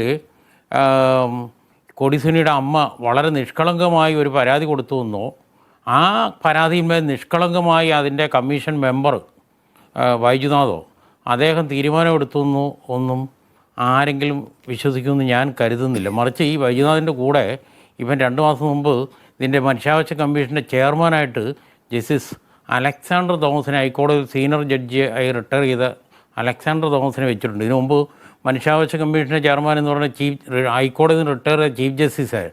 ആ ചീഫ് ജസ്റ്റിസിനെ കിട്ടാനില്ലാത്തതുകൊണ്ട് റിട്ടയർഡ് ചീഫ് ജസ്റ്റിസിനെ കിട്ടാനുള്ള ഭേദഗതി വരുത്തി നിയമസഭയിൽ ഭേദഗതി വരുത്തി ഒരു സീനിയർ ജഡ്ജി മതി ഹൈക്കോടതിയിൽ റിട്ടയർ എന്ന് പറഞ്ഞ് ഈ ആദ്യത്തെ നിയമനമാണ്. ചീഫ് ജസ്റ്റിസ് അല്ലാത്ത ഒരാളെ ഇവൻ വെച്ചിരിക്കുന്നത്. അപ്പം അലക്സാണ്ടർ തോമസ് എന്തുകൊണ്ട് ഈ കൊടിസുനിയുടെ പരാതിയിൽ മേൽ ഡിവിഷൻ ബെഞ്ച് തീരുമാനമെടുക്കാതെ മാറി നിന്നത് എന്താണെന്നുള്ള ദുരൂഹതയുണ്ട്, സംശയങ്ങൾ വേറെയുണ്ട്. അപ്പോൾ ഈ വൈദ്യുനാഥിനെ നിയമിച്ചതാരാണ്? മനുഷ്യാവകാശ കമ്മീഷൻ. ആ നിയമിച്ച ആളോട് ഉള്ള കടപ്പാട് കൊണ്ട് ഇങ്ങനൊരു ശുപാർശ ചെയ്താണോ എന്നൊക്കെ ആരെങ്കിലും സംശയിച്ചാൽ കെ ബൈജുനാഥ് ജുഡീഷ്യൽ അംഗം, കേരള സംസ്ഥാന മനുഷ്യാവകാശ കമ്മീഷൻ, ആരാണ് ഇയാൾ? അദ്ദേഹം ഒരു വളരെ പ്രധാനപ്പെട്ട പൊസിഷനിൽ ഇരുന്നുകൊണ്ടാണ് ഈ കാര്യങ്ങളൊക്കെ ചെയ്യുന്നത്. അതുകൊണ്ട് നമുക്ക് പരിമിതികളുണ്ടാവും. പക്ഷേ ബൈജുനാഥ് വ്യക്തിപരമായ എൻ്റെ ഒരു സുഹൃത്താണ്. നേരത്തെ നമ്മൾ നല്ല പരിചയമൊക്കെ ഉണ്ട്. അദ്ദേഹത്തിൻ്റെ രാഷ്ട്രീയ ബന്ധങ്ങളും അദ്ദേഹം ആരുടെ ജൂനിയറായിട്ടാണ് ഈ രംഗത്തേക്ക് വന്നതെന്നൊക്കെ എല്ലാവർക്കും അറിയാം. ശ്രീധരൻപിള്ളയുടെ ജൂനിയറായിട്ടാണ് വന്നത്. അത്തരം രാഷ്ട്രീയ പശ്ചാത്തലം ഉണ്ട് എന്ന് കരുതുന്ന ഒരാളാണ്. അങ്ങനെയാണെങ്കിൽ അവരൊക്കെ പരസ്പരം കൊമ്പുകോർക്കുന്നവരല്ലേ? അതാണ് നമ്മൾ ചർച്ച ചെയ്യേണ്ട ഏറ്റവും പ്രധാനപ്പെട്ട പ്രശ്നമെന്ന് എനിക്ക് തോന്നുന്നു. ഇന്നത്തെ കേരളത്തിന്റെ ഒരു ചിത്രം പരിശോധിച്ച് നോക്കിയാൽ BJP എവിടെയാണ്, CPM എവിടെയാണെന്ന് ഇവർ തമ്മിലുള്ള ഈ ദൂരം വളരെ വളരെ കുറഞ്ഞു. നടപടികളുടെ കാര്യത്തിൽ പോലും നിങ്ങൾ നോക്കൂ, കേന്ദ്രത്തിൽ നരസിംഹറാവു സർക്കാർ ഏത് തരത്തിലുള്ള നടപടി അല്ല, കേന്ദ്രത്തിൽ നരേന്ദ്രമോദി ഏത് തരത്തിലുള്ള നടപടികളാണോ, ഒരു സംഘപരിവാരം ഏത് തരത്തിലാണോ ഈ ഉദ്യോഗസ്ഥ സംവിധാനത്തെ ഉപയോഗിക്കുന്നത്, അതുപോലെ ഇലക്ഷൻ കമ്മീഷൻ മുതൽക്ക് പോലീസ് മുതൽക്ക് അന്വേഷണ ഏജൻസികളെ മുതൽക്ക് ഈ സംവിധാനങ്ങളെയൊക്കെ എങ്ങനെയാണോ കേന്ദ്രത്തിൻ്റെ ഒരു സംഘപരിവാറിന്റെ നേതൃത്വത്തിലുള്ള സംവിധാനം ഉപയോഗിക്കുന്നത്, അതേ രീതിയിൽ തന്നെയാണ്, അതേ മാതൃകയിൽ തന്നെയാണ് കേരളത്തിൽ പിണറായി വിജയന്റെ സർക്കാർ ഒരു ഇടതുപക്ഷ സർക്കാരാണെന്ന് മേൽവിലാസം ഉപയോഗിച്ചുകൊണ്ട് ഈ സംവിധാനം വിളിച്ചുകൊണ്ടിരിക്കുന്നത്. നേരത്തെ വേണു പറഞ്ഞല്ലോ ഉദ്യോഗസ്ഥന്മാർ ചോർത്തി തരില്ലെന്ന്. ഉദ്യോഗസ്ഥന്മാരൊക്കെ അങ്ങേയറ്റത്തെ പ്രയാസത്തിലാണ്. ഒന്നുകിൽ ഇവരോട് വിധേയപ്പെട്ട ആളുകളാണ്, എന്ത് വൃത്തികേടുകളും ചെയ്തു കൊടുക്കാൻ സന്നദ്ധമായിട്ടുള്ള ആളുകളുണ്ട്. അതിനെ എതിർക്കുന്ന ഉദ്യോഗസ്ഥന്മാരോട് നമ്മൾ വ്യക്തിപരമായി സംസാരിച്ചു നോക്കിയാൽ അവർ അങ്ങേയറ്റം പ്രയാസത്തിലാണ്. കാരണം ഇത് ചെയ്തു കൊടുക്കുകയല്ലാതെ അല്ലാതെ നിൽക്കാൻ പറ്റാത്ത രൂപത്തിലുള്ള സാഹചര്യങ്ങൾ സൃഷ്ടിക്കുന്നു. അതിൻ്റെ ഭാഗമായിട്ട് അവർക്ക് നിൽക്കാൻ കഴിയാത്ത അവസ്ഥ ഉണ്ടാകുന്നു. ഞാൻ പറഞ്ഞു വന്നത് സംഘപരിവാരവും CPM-ഉം തമ്മിലുള്ള അകൽച്ച എല്ലാ കാര്യങ്ങളും നിലപാടുകളിലും നടപടികളും ഒക്കെ ഇവർ തമ്മിലുള്ള ഒരു അന്തർധാര വളരെ ശക്തമായിക്കൊണ്ടിരിക്കുന്നതിൻ്റെ ലക്ഷണങ്ങൾ നമുക്ക് എല്ലാ കാര്യത്തിലും കാണാം. തീർച്ചയായും ഇതിനകത്തും അത്തരം ഒരു കാര്യം നടന്നിട്ടുണ്ട് എന്ന കാര്യത്തിൽ എനിക്ക് സംശയമൊന്നുമില്ല. ശരി, ശ്രീ റെജി ലൂക്കോസ്, ഇപ്പൊ PJ ഇന്നിപ്പോ വാളെടുത്ത് ഈ പറയുന്ന ഫേസ്ബുക്ക് പോസ്റ്റ് ഇട്ടത് മനോരമയുടെ ഒരു തലവാചകത്തെ ചുറ്റിപ്പറ്റിക്കൊണ്ടാണല്ലോ. അതേ മനോരമ 2024 ഈ വർഷം തന്നെയാണ് ഫെബ്രുവരി 22-ന് ഒരു റിപ്പോർട്ട് പ്രസിദ്ധീകരിക്കുകയുണ്ടായി. അങ്ങേക്കറിയുന്ന പോലെ ഈ ഇരട്ട ജീവപര്യന്തമൊക്കെ ഈ പ്രതികൾക്ക് കിട്ടിയ ഘട്ടത്തിലാണ്, TP കേസിലെ കുറ്റവാളികൾക്ക്. SP Anoop Kuruvila John, 3 DYSPമാർ LDF സർക്കാർ വന്ന ശേഷം ക്രമസമാധാന ചുമതലയിൽ വന്നിട്ടില്ല. ഇവർക്കൊക്കെ സ്ഥാനക്കയറ്റം കിട്ടി, അങ്ങനെ ഒരു വലിയ ഔദാര്യം കാണിച്ചു. പക്ഷേ പ്രധാനപ്പെട്ട ഒരു ചുമതലകളിലേക്കും പോയിട്ടില്ല. അപ്പോൾ ആരൊക്കെയാണ് ഇതിനൊക്കെ അനുഭവിക്കുന്നതെന്ന് നോക്കണം. ആ ജയിൽ സൂപ്രണ്ടിൻ്റെ താൽക്കാലിക ചുമതല ഉണ്ടായിരുന്ന ആളടക്കം 3 പേർ ഈ പറയുന്ന രമയോട് പോയി പ്രാദേശികമായി ഇത് സ്വാഭാവികമായിട്ടും ഇങ്ങനെ ആളുകൾ പുറത്തേക്ക് ഇറങ്ങിയാൽ നിങ്ങൾക്ക് പരാതി ഉണ്ടോ എന്ന് ചോദിക്കാൻ പോയ പോലീസുകാരൻ, അവർക്കൊക്കെ തുടർച്ചയായ നടപടികൾ ഇപ്പോൾ നേരിട്ടുകൊണ്ടിരിക്കുകയാണ്. അതവിടെ നിൽക്കട്ടെ. അനൂപ് കുരുവിള ജോണാണെന്ന് ഈ പറയുന്ന മുടക്കോഴി മല വരെ കയറി ഇതെല്ലാം പിടിക്കുന്ന, സാഹസികമായി പിടിക്കുന്ന കണ്ണൂർ സ്ക്വാഡിൻ്റെയൊക്കെ അന്വേഷണത്തിനൊക്കെ നേതൃത്വം കൊടുത്ത വ്യക്തി. അനൂപ് പിന്നീട് റോയിലേക്ക് ഡെപ്യൂട്ടേഷൻ വാങ്ങി പോകുന്നു. DYSP ആയിരുന്ന KV സന്തോഷ് മലപ്പുറത്ത് MSP കമാൻഡന്റായി ഒതുങ്ങിക്കഴിയുന്നു. KP ഷൗക്കത്തലി ആലപ്പുഴ ക്രൈംബ്രാഞ്ചിൽ, ജോസി ചെറിയാൻ തൃശൂർ ക്രൈംബ്രാഞ്ചിൽ. ഈ കണ്ണൂർ സ്ക്വാഡ് അംഗങ്ങൾക്ക് മുഴുവൻ നിരന്തര സ്ഥലമാറ്റം, അവഗണന. ഗൂഢാലോചനയെക്കുറിച്ച് പ്രാഥമിക അന്വേഷണം നടത്തിയ N. ശങ്കർ റെഡ്ഡിയെ ക്രൈം റെക്കോർഡ്സ് ബ്യൂറോയിലും പോലീസ് ഹൗസിംഗ് ആൻഡ് കൺസ്ട്രക്ഷൻ കോർപ്പറേഷനിലേക്കുമായി ഒതുക്കി. DGP-ആയി സ്ഥാനം കിട്ടിയപ്പോൾ നിയമിച്ചത് റോഡ് സുരക്ഷാ കമ്മീഷണറായി. ഇനി നിങ്ങൾക്ക് പ്രിയങ്കരനായ വിൻസൻ എംപോളിൻ്റെ ഒരു ഉദ്ധരണിയും കൂടെ അതിലുണ്ട്. വിൻസൻ എംപോൾ ആ റിപ്പോർട്ടിൽ പറയുന്നതാണ്, വാചകങ്ങളാണ് അദ്ദേഹത്തിൻ്റെ. എനിക്കെതിരെ പ്രതികാര നടപടി ഉണ്ടായിട്ടില്ല, പക്ഷേ ബാക്കിയുള്ള ഉദ്യോഗസ്ഥരുടെ കാര്യത്തിലുണ്ടായി. ആ കേസ് അന്വേഷിച്ചതിൻ്റെ പേരിൽ പലരെയും മാറ്റി നിർത്തി. നിഷ്പക്ഷമായും സത്യസന്ധമായും കേസ് അന്വേഷിച്ചതുകൊണ്ട് മാത്രം അനൂപ് കുരുവിള ജോൺ ശിക്ഷിക്കപ്പെടുന്നു എന്ന തോന്നലാണ് എനിക്കുള്ളത്. സംഘത്തിലുണ്ടായിരുന്ന DYSP-മാർക്ക് അർഹമായ സ്ഥാനക്കയറ്റങ്ങൾ കിട്ടിയെങ്കിലും അവരുടെ കഴിവ് സേനയ്ക്കായി പിന്നീട് പൂർണ്ണതോതിൽ ഉപയോഗിച്ചിട്ടില്ല. അന്ന് ഭരിച്ചിരുന്ന ഉമ്മൻചാണ്ടി സർക്കാരിൻ്റെ ഭാഗത്ത് നിന്ന് ഇടപെടൽ ഒട്ടുമില്ലായിരുന്നു. രാഷ്ട്രീയക്കാരോട് ഞങ്ങൾ സംസാരിച്ചിട്ട് പോലുമില്ല. എന്തേ അനൂപ് കുരുവിള ജോണിനടക്കം ഇത്ര വലിയ ഈ പറയുന്ന അപ്രീതി, ഈ പറയുന്ന പിണറായിയുടെ കോപം അത് അനുഭവിക്കേണ്ടി വന്നത് എന്തിനായിരുന്നു ശ്രീ റെജി ലൂക്കോസ്? അല്ല വേണു, ഒരൊറ്റ മറുപടിയുള്ളൂ. അതായത് TP സെൻകുമാർ പിണറായി വിജയൻ 2014 അധികാരത്തിലേറുമ്പോൾ അദ്ദേഹം DGP-ആണ്. അദ്ദേഹത്തിന് എന്ത് DGP സ്ഥാനത്ത് മാറ്റിയപ്പോൾ അദ്ദേഹം സുപ്രീം കോടതി പോയി അദ്ദേഹത്തിന് അനുകൂലമായ വിധി സമ്പാദിച്ചു. പിന്നെ 9 മാസക്കാലം വീണ്ടും DGP ആയിരുന്നു. അന്ന് നിങ്ങളെപ്പോലുള്ള മാധ്യമങ്ങളും പ്രതിപക്ഷവും TP സെൻകുമാറിന് അനുകൂലമായ രീതിയിൽ വലിയ രീതിയിൽ നിയമസഭയെ പോലും പൊട്ടിത്തെറിച്ചു. പക്ഷേ മുഖ്യമന്ത്രി പറഞ്ഞൊരു മറുപടി അതിനുശേഷം TP സെൻകുമാർ എങ്ങോട്ടാണ് ചേക്കേറിയെന്നുള്ള വന്നപ്പോൾ ഈ പറയുന്ന അന്നത്തെ പ്രതിപക്ഷ നേതാവായിരുന്ന രമേശ് ചെന്നിത്തല ആ കാര്യത്തിൽ ഞങ്ങളുടെ നിരീക്ഷണം തെറ്റിപ്പോയി എന്ന് പറഞ്ഞൊരു കാര്യം ബഹുമാനപ്പെട്ട വേണു ഓർക്കുന്നു. രണ്ടാമത്തെ കാര്യം, എന്റെ ചോദ്യത്തിന് മറുപടി അല്ലത് കേൾക്കൂ. അല്ല ഞാൻ പറഞ്ഞ ഈ രീതിയിൽ ഉദ്യോഗസ്ഥന്മാർക്കെതിരെ സർക്കാരിന്റെ പോളിസി അനുസരിച്ച് സർക്കാരിന്റെ നയമനത്തിന് വിരുദ്ധമായിട്ടും പെരുമാറുകൊണ്ടിരുന്ന ഏതെങ്കിലും ഉദ്യോഗസ്ഥരുണ്ട് അവർക്കെതിരെ നടപടി സ്വീകരിക്കുക എന്നുള്ള സ്വാഭാവികം. UDF ആയിരുന്നപ്പം എത്രയോ ഉദ്യോഗസ്ഥരെ മാറ്റിയിട്ടുണ്ട്. ഞാൻ ഒറ്റ ഉദാഹരണം പറയാം. അന്ന് ഈ അന്വേഷണത്തിന് ഏറ്റവും മുതിർന്ന 2 സീനിയർ ഉദ്യോഗസ്ഥരാണ് നേതൃത്വം കൊടുത്തിരുന്നത്. ഒന്ന് വിൻസൻ എംപോൾ, ഒന്ന് അനൂപ് കുരുവിള. അവിടെ വിൻസൻ എംപോൾ പറയുകയാണ് ഇവർക്കൊക്കെ ഈ തരത്തിലുള്ള നടപടികൾ നേരിടേണ്ടി വന്നത് സത്യസന്ധമായി അന്വേഷിച്ചതിനാണ് എന്ന്. അതിനുള്ള മറുപടി പറ. അല്ല, സത്യസന്ധമായിട്ട് അന്വേഷിച്ചെന്നുള്ള എങ്ങനെയാണ് വേണുവിന് പറയാൻ പറ്റുന്നത്? ഞാനിപ്പോ ചർച്ച ചെയ്തിരിക്കുന്നത് എനിക്ക് അതിന് ഒരു നിങ്ങളുടെ പ്രിയങ്കരനായ വിൻസൻ എംപോൾ അല്ല അത് വിൻസൻ പോൾ അതിനുശേഷം അതേ ഏത് കമ്മീഷനായിരുന്നെന്നും അതിനുശേഷം അദ്ദേഹം പറഞ്ഞ കാര്യങ്ങളെക്കുറിച്ച് നമ്മളൊക്കെ തന്നെ ചർച്ച ചെയ്തിട്ടുണ്ട് നിരവധിയാണ്. എനിക്ക് നല്ല ഓർമ്മയുണ്ട്.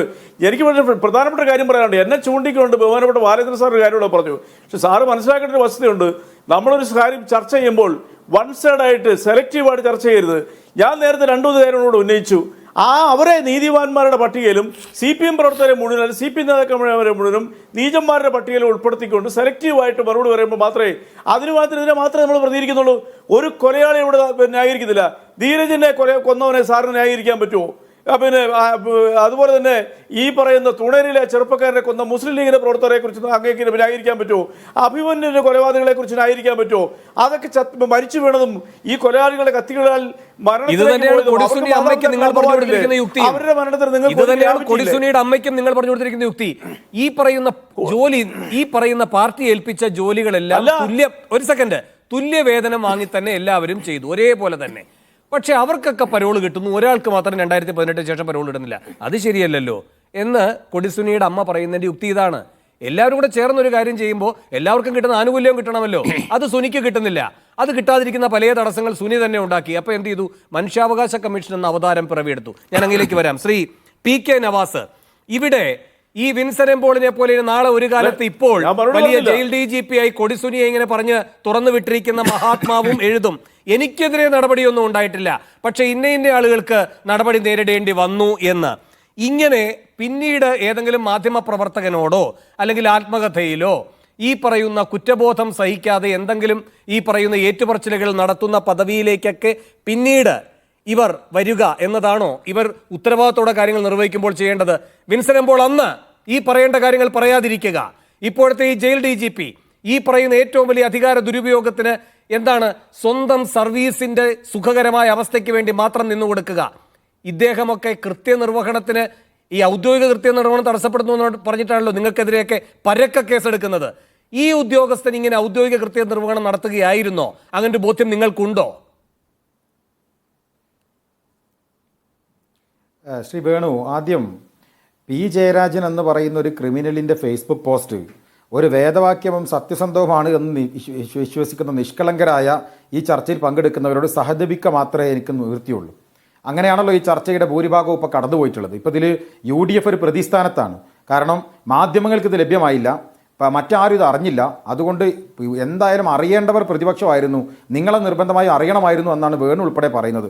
അത് എന്ത് ലോജിക്കാണെന്ന് എനിക്ക് മനസ്സിലാകുന്നില്ല. ഞാനൊരു കാര്യം നിങ്ങളോട് പറയാം. ഈ പ്രതികളൊന്നും കേരളത്തിലെ പോലീസ് സ്റ്റേഷനിൽ വന്ന് കീഴടങ്ങിയതല്ല. മുടക്കോഴിമല കയറി ഈ പ്രതികളെ പിടിക്കുന്ന സമയത്ത് UDF ആണ് അധികാരത്തിൽ. അതിൻ്റെ പേരിൽ എന്തെല്ലാം കോലാഹലങ്ങൾ ഉണ്ടായി എന്ന് നമുക്ക് എല്ലാവർക്കും അറിയാം. അതിൻ്റെ ഏതറ്റം വരെ ആയാലും ഞങ്ങൾ പോകും എന്ന് പറഞ്ഞുകൊണ്ട് ഈ കേസിനെ മുന്നോട്ട് കൊണ്ടുപോയത് UDFൻ്റെ ഭരണകാലത്താണ്. അതൊന്നും മറന്നുകൊണ്ട് മലയാളി പോകുമെന്ന് ഞാൻ വിശ്വസിക്കുന്നില്ല. ഒരു പക്ഷേ കേരളത്തിലെ CPM നടത്തിയിട്ടുള്ള ഓർഗനൈസ്ഡ് മർഡറുകളിലെ ഏറ്റവും പ്രധാനപ്പെട്ട ഒരു മൂവ്മെന്റ്, അതിനെതിരെയുള്ള ഒരു മൂവ്മെന്റ് നടന്നത് ഈ TP വധക്കേസിലെ പ്രതികളെ പിടിച്ചുകൊണ്ടാണ്.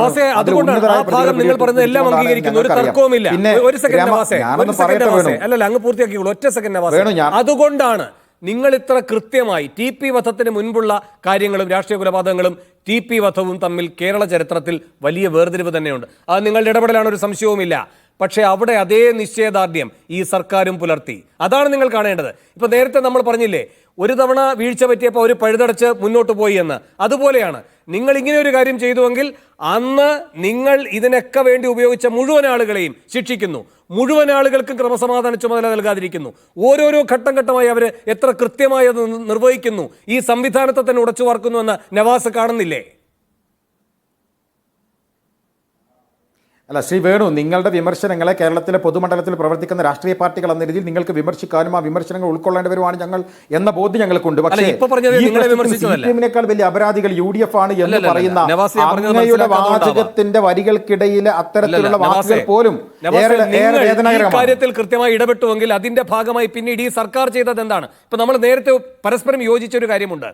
കഴിഞ്ഞ തവണ ഈ നീക്കം പുറത്തേക്ക് ലീക്കായപ്പോൾ സർക്കാർ അതിൽ പ്രതിരോധത്തിലായി. അപ്പോൾ എന്ത് ചെയ്തു സർക്കാർ? ഇത്തവണ പഴുതടച്ചു നീങ്ങി. എന്ന പോലെ നിങ്ങൾ ഈ വിൻസൻ എംപോളും അനൂപ് കുരുവിള ജോണും ഒക്കെ ചേർന്ന് സമർത്ഥമായി ഈ രാഷ്ട്രീയ കൊലപാതകത്തിന്റെ തലപ്പത്തേക്ക് വരെ അന്വേഷിച്ചു പോകാനുള്ള ധൈര്യം കാണിക്കുകയുണ്ടായി നിങ്ങളുടെ സർക്കാരിന്റെ കാലത്ത്. അപ്പോൾ ഈ സർക്കാർ എന്താണ് ചെയ്തുകൊണ്ടിരിക്കുന്നത്? ആ സംവിധാനത്തെ മുഴുവൻ ഉടച്ചു വാർക്കുകയാണ്. കീഴ്പ്പെട്ട് നിൽക്കുന്ന ഒരു സേനയാക്കി ഈ പോലീസ് സേനയെ മാറ്റുകയാണ്. അതിന്റെ ഗൗരവം നിങ്ങൾ കാണണമെന്നാണ് പറഞ്ഞത്. അതിൻ്റെ ഗൗരവം ഞങ്ങൾ കാണുന്നില്ലേ ശ്രീ വേണു? അതുകൊണ്ടല്ലേ കേരള പോലീസിന് അകത്തുള്ള ഈ പുഴുക്കുത്തുകൾക്കെതിരെ ഞങ്ങൾ നിരന്തരമായി ശബ്ദിച്ചുകൊണ്ടിരിക്കുന്നത്. TP വധക്കേസ് മാത്രമല്ല, കേരളത്തിൻ്റെ പോലീസ് സംവിധാനത്തിനകത്ത് മുഴുവൻ അവിശുദ്ധമായ കൂട്ടുകെട്ടുണ്ടാക്കുന്നുവെന്ന് നിരന്തരമായി ഞങ്ങൾ പറയുന്നില്ലേ? ഞങ്ങൾ പറയുന്നതും ഞങ്ങൾ ചെയ്യുന്ന സമരത്തെയും ഞങ്ങൾ ജയിലറിൽ പോകുന്നതൊന്നും ഈ ഗവൺമെൻറ് മുഖവിലക്കെടുക്കാത്തത് നിങ്ങളുടെ മാധ്യമങ്ങളുടെ ക്യാമറയിൽ നിങ്ങൾ കാണുന്നില്ലേ? എന്തിനേറെ സ്വന്തം കൂടെ നിൽക്കുന്ന മുന്നണിയിലെ CPI പോലും ഈ പോലീസ് സംവിധാനത്തെക്കുറിച്ച് അതിരൂക്ഷമായ വിമർശനം ഉന്നയിക്കുമ്പോൾ 1.5 മാസം കാത്തിരുന്നില്ലേ അദ്ദേഹത്തെ സ്ഥാനത്ത് നിന്ന് മാറ്റാൻ? DGPയെ, ലോ ആൻഡ് ഓർഡർ ADGPയെ സ്ഥാനത്ത് നിന്ന് മാറ്റാൻ? ഇതൊക്കെ നമ്മൾ കണ്ടതല്ലേ? പ്രതിപക്ഷം പറയാഞ്ഞിട്ടോ സമരം ചെയ്യാഞ്ഞിട്ടോ തെരുവിൽ തല്ലുകൊള്ളാഞ്ഞിട്ടോ ജയിലറിൽ പോകാഞ്ഞിട്ടോ അല്ലല്ലോ. കൂടെ നിൽക്കുന്ന മുന്നണിയിലെ മന്ത്രിമാർ മന്ത്രിസഭയിലകത്ത് പോലും വിയോജിപ്പ് പ്രകടിക്കുമ്പോഴും ഇല്ല, ഞങ്ങൾ ഇവരെ സംരക്ഷിച്ചേ പോകൂ, ഈ പോലീസ് സംവിധാനത്തിൽ ഞങ്ങളെ കാക്കുന്നവരെ മാത്രമേ ഞങ്ങൾ തലോടൂ എന്ന് വാശി പിടിക്കുന്ന ഒരു ദുർഭാഷിക്കാരനായ ഒരു മുഖ്യമന്ത്രിയും അതിന് കൂടെ നിൽക്കുന്ന ഒരു പാർട്ടി സംവിധാനമുള്ളത് കേരളത്തിന്റെ ഒരു ദുരന്തമെന്നല്ലാതെ അതിന് പ്രതിപക്ഷത്തെ പഴിച്ചിട്ട് എന്ത് കാര്യമുള്ളത്? നിങ്ങൾ മാധ്യമങ്ങളെ പഴിച്ചിട്ട് എന്ത് കാര്യമുള്ളത്? കൂടെ നിൽക്കുന്ന CPIക്ക് പോലും തിരുത്താൻ കഴിയാത്ത വിധം രാഷ്ട്രീയ അന്ധത ബാധിച്ച് ഈ അധികാരത്തിന്റെ അഹങ്കാരത്തിൽ പോകുന്ന ഈ ഭരണകൂടത്തിനെതിരെ തെരുവിൽ നമ്മൾ പ്രതിഷേധിക്കുന്നു. പ്രതികരണങ്ങൾ ഉണ്ടാകുന്നു. ഇതേ രൂപത്തിലായിരുന്നു മോദിയുടെ പോക്ക്. രാഹുൽ എന്നയാൾ തെരുവിലേക്ക് ഇറങ്ങി നവാസെ, ഇന്ത്യ മുഴുവൻ നടന്നു, വലിയ പ്രതിരോധമായി അത് പിന്നെ ജനങ്ങളൊപ്പം നടന്നു. അങ്ങനെയാണിപ്പോ ഈ പറയുന്ന ആദ്യം ഭൂരിപക്ഷം, പിന്നെ അതിനേക്കാൾ നല്ല ഭൂരിപക്ഷം, ഇപ്പൊ ഭൂരിപക്ഷം.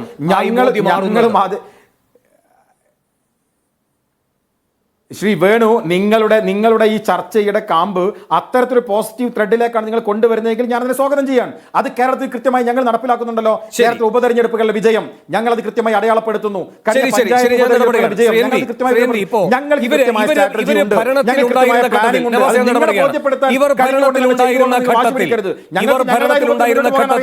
TP വധവുമായി ബന്ധപ്പെട്ട് കൃത്യമായ അന്വേഷണം നടത്തി. ഇവർ പ്രതിപക്ഷത്തായിരിക്കുമ്പോഴും ഇവർ മാതൃകാപരമായി വിളക്ക് പിടിച്ച് ഈ സർക്കാരിന്റെ എല്ലാ ദുഷ്ട നീക്കങ്ങളെയും പ്രതിരോധിച്ച കഥയാണ് പെരിയ. അങ്ങ് സമ്മതിക്കുമല്ലോ? ഒറ്റയാൾക്ക് ജാമ്യം കിട്ടിയിട്ടില്ല. ഈ പറയുന്ന പ്രധാനപ്പെട്ട കുറ്റവാളികൾക്കാർക്കും ജാമ്യം കിട്ടുക, പുറത്തിറങ്ങുന്ന അവസ്ഥ ഉണ്ടാക്കാതെ അവർ വിളക്ക് പിടിച്ച് നടന്നിട്ടുണ്ട്. അപ്പോൾ ഉത്തരവാദിത്വം നിർവഹിക്കുന്നുണ്ട് ശ്രീ എൻ വി. അല്ല, ഉത്തരവാദിത്വം നിർവഹിക്കുന്നുണ്ട്, ഇല്ലെന്നല്ല ഞാൻ പറയുന്നത്. അതിൽ നവാസിനും ഒരുപക്ഷെ കേരളത്തിലെ പ്രതിപക്ഷത്തിനും ഒക്കെ ചെറിയ ഒരു പ്രതീക്ഷയായി ഈ പ്രതിപക്ഷത്തിൻ്റെ പ്രവർത്തനങ്ങളെ കണ്ടുകൊണ്ട് തന്നെയാണ് ഞാനൊക്കെ എൻ്റെ അഭിപ്രായം പറയുന്നത്. അതിലെനിക്ക് പറയാനുള്ള ഏറ്റവും പ്രധാനപ്പെട്ട പ്രശ്നം വെച്ചാൽ, നവാസ് ഉൾപ്പെടെയുള്ള ആളുകൾക്കും ഈ കേരളത്തിന് അറിയാവുന്ന ഒരു കാര്യമുണ്ട്. കേരളത്തിലെ രാഷ്ട്രീയ കൊലപാതകങ്ങൾക്ക് ഒരു ചരിത്രമുണ്ട്. ആ ചരിത്രത്തിലേക്ക് പോകാൻ ഏതായാലും എനിക്കിപ്പോൾ സമയമില്ല, തീർച്ചയായും നമ്മൾ ചർച്ച ചെയ്യേണ്ട ഒരു കാര്യമാണ്. പക്ഷെ ഒരു കാര്യം ഉറപ്പാണ്, TP കൊലപാതകം നടക്കുന്നത് വരെ കേരളത്തിൽ CPM ആരാലും ചോദ്യം ചെയ്യപ്പെടാതെ നടത്തിയിട്ടുള്ള കൊലപാതകങ്ങളാണ്. അതിലൊക്കെ പ്രതികൾ ഒരിക്കലും യഥാർത്ഥ പ്രതികളായിരുന്നില്ല കോടതി മുമ്പാകെ വന്നിരുന്നത്. ബിനാമി പ്രതികളെ കൊടുത്തിട്ട് ചെയ്യാണ് ചെയ്തത്. അതിലൊരു മാറ്റം ഉണ്ടായത് തീർച്ചയായും TP ചന്ദ്രശേഖരൻ കൊലപാതകത്തെ തുടർന്നാണെന്ന കാര്യത്തിൽ യാതൊരു സംശയവുമില്ല. അതിനുശേഷം ഈ TP ചന്ദ്രശേഖരന്റെ കൊലപാതകവും അതിനോട് ആ സർക്കാർ സ്വീകരിച്ച നിലപാടിനെ തുടർന്ന് കേരളത്തിൽ പഴയൊരവസ്ഥയിലേക്ക് CPM പോകാൻ പറ്റുന്നില്ല എന്നുള്ളത് വസ്തുതയാണ്. അതുമാത്രമല്ല, രാഷ്ട്രീയ കൊലപാതകങ്ങൾ അവരാഗ്രഹിക്കുന്ന പോലെ തുടർന്ന് നടത്തിക്കൊണ്ടുപോകാൻ കഴിയാത്ത രൂപത്തിലുള്ള ബഹുജന സമ്മർദ്ദം ഉണ്ടായി വരുന്നുണ്ട് എന്നുള്ളത് വസ്തുതയാണ്. അതിന് കേരളത്തിലെ പ്രതിപക്ഷം നടത്തിയിട്ടുള്ള പ്രവർത്തനങ്ങൾ നമ്മൾ ചെറുതായി കാണേണ്ട കാര്യമില്ല. പക്ഷെ അപ്പോഴും എനിക്ക് പറയാനുള്ള പ്രശ്നങ്ങൾ തന്നെയാണ്. ഞാനതിൽ ഉറച്ചു നിൽക്കുന്നു. ഉദാഹരണത്തിന് ഇപ്പോൾ പറയാണ്, ഈ ഇവർക്ക് കൊടുത്ത പരോളിനെ കുറിച്ചുള്ള വിവരങ്ങൾ തരണം എന്ന് ഒരു ജനപ്രതിനിധി കേരള നിയമസഭയ്ക്കകത്ത് ചോദിച്ചിട്ട് കിട്ടുന്നില്ല എന്ന് വരുമ്പോൾ അത് KK രമ ഒറ്റയ്ക്ക് ചോദിക്കേണ്ട ഒരു ചോദ്യമായി നമ്മൾ ഒരിക്കലും കാണാൻ പാടില്ല. നിയമസഭ ഇത് തീരുമാനിച്ചേ പറ്റൂ, കുറ്റവാളികളുടെ സ്പീക്കറായിട്ട് ഒരാൾ മാറുന്നത് കാണുന്നുണ്ടല്ലോ. അത് കാണുന്നുണ്ട്. AM ഷംസീർ ആണല്ലോ മുഖ്യമന്ത്രിയെക്കാളും സർക്കാരിനേക്കാളും ഒക്കെ മുൻപേ കാര്യങ്ങൾ ചെയ്തുകൊണ്ടിരിക്കുന്നു. ആ സമയത്ത് ഇത് പറ്റില്ല, ഇത് കേരളത്തിൽ ഞങ്ങൾ അനുവദിക്കുന്ന പ്രശ്നമില്ല, ഞങ്ങൾക്ക് ഇത് സംബന്ധിച്ച് വിവരം കിട്ടിയേ പറ്റൂ, വിവരം കിട്ടി മുന്നോട്ട് പോയാൽ മതി എന്ന് തീരുമാനിക്കാൻ പ്രതിപക്ഷം വിചാരിച്ചാൽ കഴിയും. ആ നിലയിലേക്ക് ഒരു പക്ഷേ പ്രതിപക്ഷത്തിന്റെ പ്രവർത്തനങ്ങൾ മാറുന്നില്ല എന്നുള്ളതൊരു വിമർശനമാണ്. മറ്റത് നമ്മൾ വളരെ കാര്യമായി ഉയർത്തിപ്പിടിക്കുമ്പോൾ കേരളത്തിൽ അത് വലിയ മാറ്റം ഉണ്ടാക്കി എന്ന് പറയുമ്പോൾ തീർച്ചയായും ഇതുപോലുള്ള പ്രശ്നങ്ങൾ വേറെ നിൽക്കുന്നു. വിമർശനത്തിലൂടെ മറുപടി ശ്രീ എൻ വി, ഏകപക്ഷീയമായിട്ട് ആണ് സംസാരിക്കുന്നത്. ഈ പറയുന്ന വലതുപക്ഷ ശക്തികൾ നടത്തിയ രാഷ്ട്രീയ കൊലപാതകങ്ങളെ അങ്ങ് ന്യായീകരിക്കുന്നു. ഒരിക്കലും വലതുപക്ഷ രാഷ്ട്രീയ പാർട്ടികൾ നടത്തിയിട്ടുള്ള കൊലപാതകങ്ങളെ ന്യായീകരിക്കുന്നില്ലെന്ന് മാത്രമല്ല, ഞാൻ ദീർഘകാലം CPM-ന്റെ ഭാഗമായി പറഞ്ഞ ഒരാളാണ്.